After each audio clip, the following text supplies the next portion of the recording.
Years ago, I heard a story on the news about someone who donated a kidney to somebody who was close to them. And I did always wonder what it might take to do that and if I might be a candidate for that in the future. Years later, I was riding on the back of a motorcycle. We were on a ride with a group of people and we stopped to have lunch, and that's when I met Barb. Barb and I continued to see each other on these rides every other week.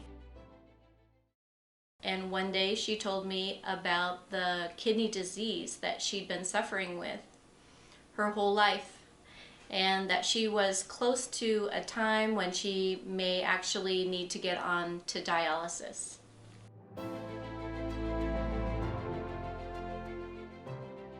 I also found out that once you're on the kidney donor list, that it could be 7 to 9 years before you would receive a cadaver kidney. And in Barb's case, she had many people in her family that also had this disease, so she didn't have someone who could come forward and be a donor. My name is Barbara Thurber.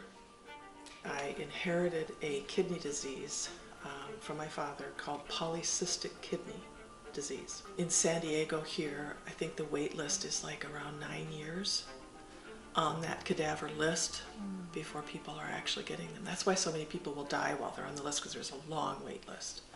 I did something today that felt really good. I faxed a application to be a live kidney donor, and it's for my friend Barbara Thurber. She's about my age, you know. I met her through the riding group, so she also likes to ride on the back of motorcycles.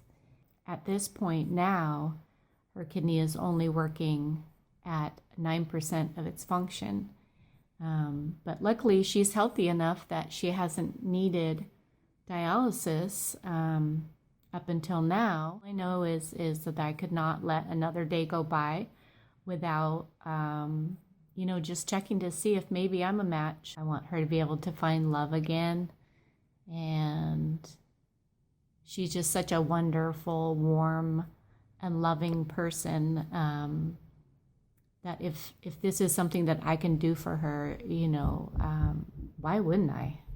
After I filled out the application, I decided to give Barb a call, and she just so happened to be in the grocery store.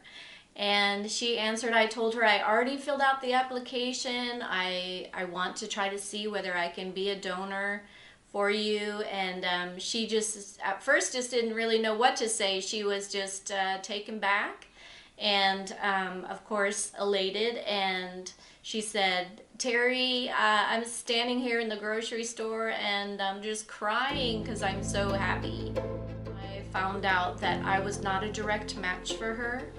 But that there was another program. If we both agreed, we could go into the donor exchange program, which is a program where a person who needs a kidney has a donor. They get put into a pool of people throughout the United States to see if maybe there's another pair that could be a match, so that Barb could get a donor from somebody else and that I could donate my kidney to somebody else in need.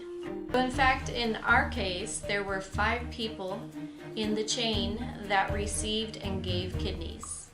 On the day of surgery, I was pretty confident knowing that they weren't going to take a kidney from me unless I was really healthy. My surgery was about 3 hours long, and I had it about a month after Barb's surgery, which actually was 5 hours. What most people don't know is that Barb's original kidneys were left in place and the new kidney added. This is my sister, my kidney sister, Yes. my sister from another mother, my best friend. Prior to the decision to donate the kidney, Barb and I were friends, acquaintances. We weren't really close. So certainly since that time, it's given us a chance to really get to know each other better and, just become closer and appreciate one another so much more than before. little Yeah. bit. And the story that we tell, and it is the truth, we dumped the guys, but we kept each other as friends. Absolutely.